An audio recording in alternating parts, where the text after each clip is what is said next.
Pelatih Irak Yesus Casas prediksi timnas Indonesia lolos ke babak ketiga kualifikasi Piala Dunia 2026 zona Asia.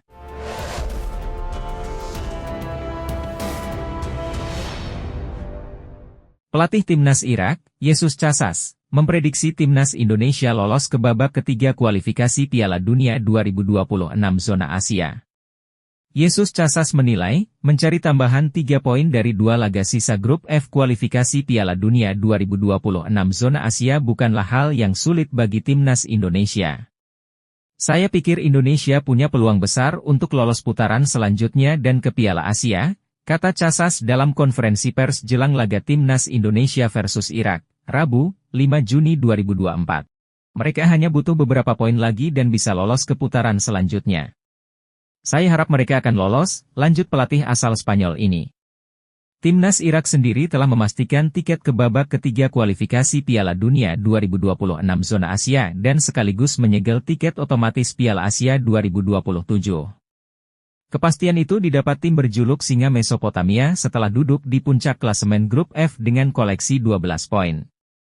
Koleksi 12 poin sudah cukup membuat Irak takkan tergeser dari posisi 2 besar yang merupakan batas akhir lolos ke babak ketiga kualifikasi Piala Dunia 2026 zona Asia.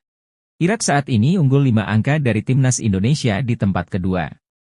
Berdasarkan fakta di atas, skuad Garuda merupakan calon terkuat menemani Irak melaju ke babak berikutnya. Sebab, timnas Indonesia unggul 4 angka atas Vietnam yang ada di posisi 3. Mantan pelatih timnas Vietnam, Philippe Troussier, memprediksi timnas Indonesia bakal menang saat menjamu Irak di Stadion Utama Gelora Bung Karno dalam matchday kelima grup F kualifikasi Piala Dunia 2026 zona Asia. Penilaian itu dimunculkan Philippe Troussier setelah melihat performa atraktif timnas Indonesia saat bersua Tanzania di laga uji coba yang digelar di Stadion Madia, Minggu 2 Juni 2024 sore waktu Indonesia Barat. Meski skor sama kuat 0-0, Tanzania lebih banyak tertekan. Laga di atas merupakan pemanasan bagi timnas Indonesia sebelum bertanding di kualifikasi Piala Dunia 2026. Timnas Indonesia akan bersua dengan Irak pada Kamis, 6 Juni 2024, dan Filipina, 11 Juni 2024. Indonesia punya beberapa keunggulan, mereka punya hal bagus yang mereka lakukan, saya yakin mereka bisa mengalahkan Irak, kata Philippe Troussier lewat Twitter pribadinya. Keyakinan Troussier itu berdasarkan pengamatannya terhadap para pemain timnas Indonesia. Ia menilai, pelatih Shin Tae-yong memiliki komposisi pemain mumpuni untuk memenangkan pertandingan kontra Irak.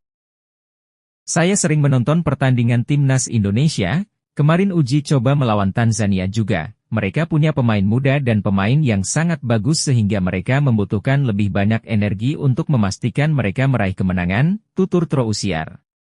Timnas Indonesia sendiri hanya membutuhkan 1 kemenangan dari 2 laga sisa untuk lolos ke putaran ketiga kualifikasi Piala Dunia 2026 zona Asia. Berada di Indonesia, Jayden Osterwolde segera menjalani proses naturalisasi untuk memperkuat timnas Indonesia. Pemain milik klub Liga 1 Turki, Fenerbahce, ini tengah berada di Uluwatu, Bali pada hari ini, Selasa, 4 Juni 2024. Hal itu diketahui dalam unggahan storiesnya di Instagram, Jayden Osterwolde. Dalam video yang dibagikan, Jayden Osterwolde tengah rebahan di kursi yang mengarah langsung ke kolam renang. Benar, tak ada jaminan Jayden Osterwolde bakal menjalani proses naturalisasi sekalipun berada di Indonesia. Sebelumnya, ada bek FC Copenhagen Kevin Dix yang datang ke Indonesia pada penghujung 2023, tapi hanya untuk berlibur. Namun, banyak pencinta sepak bola tanah air yang berharap Jayden Osterwolde mau memperkuat timnas Indonesia. Sebab, pesepak bola 23 tahun ini bukanlah pemain sembarangan. Ia sempat menjadi fullback kiri andalan FC Twente selama 1,5 tahun, 2020 hingga 2022. Ia juga sempat 1 tahun, 2022 hingga 2023, memperkuat AC Parma hingga akhirnya hengkang ke Fenerbahce per Januari 2023. Bersama Fenerbahce, kualitas Jayden Osterwolde benar-benar terlihat. Musim ini saja, pesepak bola 189 cm ini turun sebanyak 43 pertandingan dengan koleksi 2 gol. Berkat bantuan Jayden Osterwolde, Fenerbahce finish kedua di Liga 1 Turki 2023 hingga 2024 dengan 99 poin. Fenerbahce hampir juara, mengingat hanya terpaut 3 angka dari sang juara, Galatasaray. Kemudian pertanyaan muncul, jika benar PSSI mendekati Jayden Osterwolde, apakah tidak mubazir, mengingat sudah banyak pemain top di sektor kiri pertahanan? Jangan salah, Jayden Osterwolde dapat bermain di banyak posisi. Selain fullback kiri, Jayden Osterwolde dapat diperankan sebagai bek tengah maupun gelandang sentral. Berhubung timnas Indonesia akan menghadapi laga sengit di babak ketiga kualifikasi Piala Dunia 2026 zona Asia, skuad Garuda membutuhkan skuad yang gemuk. Jay Itzes langsung mendapatkan ucapan selamat dari penyerang Liverpool, Cody Gakpo, setelah berhasil membawa Venezia promosi ke Serie A. Kabar membanggakan baru saja datang dari bek tengah timnas Indonesia, Jay Itzes. Jay Itzes baru saja berhasil membawa klubnya, Venezia, untuk promosi ke kasta teratas Liga Italia, Venezia. Bek berusia 24 tahun tersebut dipastikan akan bermain di kompetisi paling bergengsi di sepak bola Italia. Kepastian itu didapatkan setelah Venezia menang dengan skor tipis 1-0 atas Cremonese pada leg 2 babak playoff promosi ke Serie A pada Senin, 3 Juni 2024, dini hari waktu Indonesia Barat. Dengan demikian, Venezia menang dengan agregat 1-0 dan berhak promosi ke Serie A. Jay Itzes pun tidak lupa untuk mengabadikan momen tersebut di akun Instagram pribadinya.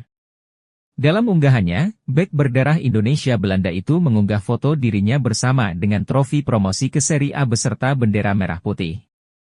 Ucapan selamat pun membanjiri kolom komentar Jay Itzes dalam unggahan tersebut. Menariknya, ada salah satu sosok yang mencuri perhatian banyak pencinta sepak bola Indonesia, yaitu penyerang Liverpool, Cody Gakpo. Gakpo tampak memberikan ucapan selamat hanya dengan menggunakan emot api di kolom komentar.